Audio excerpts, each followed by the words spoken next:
seversen, inanarsan, bir gün gelir o da unutar. Her gece geçmişe qayıdarsan, kalbinin ağrısı üzüne vurar. Hanı qədrini bildilərim, hanı göz yaşını sildilərim, hanı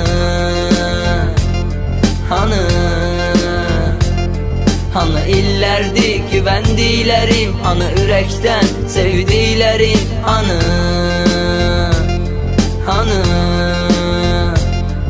Ürəyim yaralı, axır qanı, dəyər verdiyim insanlar anı. Kədər dişərin dört bir yanı, ürək döyünmür, daha yoxdur alı. Mən sevdim, onlar sevmədi, varlığım heç buzları əritmədi. Öldürdülər Allah yaradan canı. Birini seversen, inanarsan, bir gün gelir o da unutar. Her gece geçmişe qayıdarsan, kalbinin ağrısı üzüne vurar. Mən oyuncağı idi hər kəsin, saf qəlbimi qırdılar, atdılar. İndi mənim bax verildi dərsim, məni heç bir zaman anlamadılar. Mən haqqı dedim, duymadılar.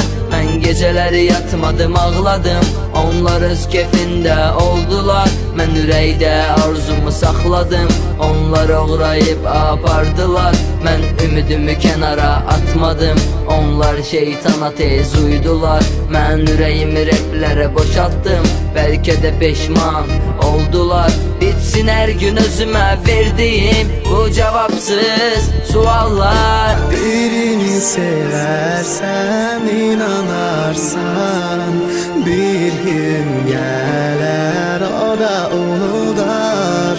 Her gece geçmişe qayıdarsan, kalbinin ağrısı üzüne vurar. Birini seversen, inanarsan, bir gün gelir o da unutar. Her gece geçmişe qayıdarsan, kalbinin ağrısı üzüne